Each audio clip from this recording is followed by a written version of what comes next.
Bonjour à tous. Petit point sur l'affaire haïtienne. Alors ça s'agite beaucoup à Port-au-Prince et à la Croix-des-Bouquets. Le président de la Fédération haïtienne de football, Monsieur Jean Bart, n'arrête pas d'attaquer et de s'égosiller. Enfin, bon, il répond pas à tout non plus.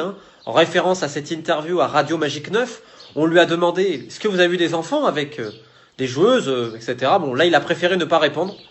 Je sais pas, c'est peut-être un heureux hasard. Mais bref, en tout cas, pour m'insulter, pour m'attaquer, soi-disant, en France, ça, y a pas de problème. Donc, je lui réponds officiellement, attaquez-moi. Ah, mais j'attends que ça. Moi, j'irai au tribunal, je réponds à votre invitation avec grand plaisir. Et peut-être que c'est même moi qui vais vous attaquer, parce que bon, à force de m'insulter de tous les noms et de prendre les gens pour des cons, il faut dire stop. Donc, je réfléchis, moi, à vous attaquer sérieusement. Parce que moi, je ne suis pas un menteur, contrairement à vous. Il n'y a pas de complot, de racisme ou que sais-je. Il y a simplement une personne, et d'autres à la Fédération haïtienne de football, qui ont violé, qui ont quitté leur virginité à des enfants de 13, 14, 15 ans, et parfois plus en Haïti. Est-ce que c'est acceptable? Ben non. Et que ça soit en Haïti, en France, au Japon, c'est la même chose, parce qu'on parle d'enfants, et on ne touche pas aux enfants. Donc évidemment qu'on va aller au bout. Et d'ailleurs, j'annonce, pour tous ceux qui ont peur, vous inquiétez pas, les publications arrivent en début de semaine.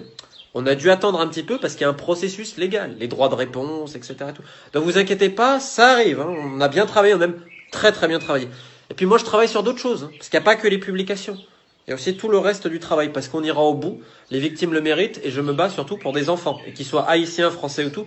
Pour moi c'est la même chose. D'ailleurs j'annonce qu'après cette affaire-là, il y en a d'autres. Colombie, Gabon, j'espère également en France que j'ai un dossier, parce que les enfants, on ne les touche pas. Donc voilà, merci à tous pour votre soutien, et ne vous inquiétez pas, en Haïti, on travaille sur l'affaire, et je terminerai juste en une chose. Dans cette affaire-là, le bourreau essaye de se faire passer pour la victime, et on dirait que la victime devient coupable. Il va falloir remettre les choses à l'endroit, et rappeler que le bourreau, un jour, il va payer. Bien sûr, quand il y aura la punition divine, il connaîtra sans doute les flammes de l'enfer, mais crois-moi, du nom de toutes les victimes que je connais, de toute leur famille, elles attendent qu'une seule chose, c'est que ces gens, parce qu'il n'est pas tout seul, terminent en prison, et qu'en prison, tout le monde soit au courant qu'ils ont violé des adolescents. Vous savez ce que c'est le destin des gens comme ça en prison?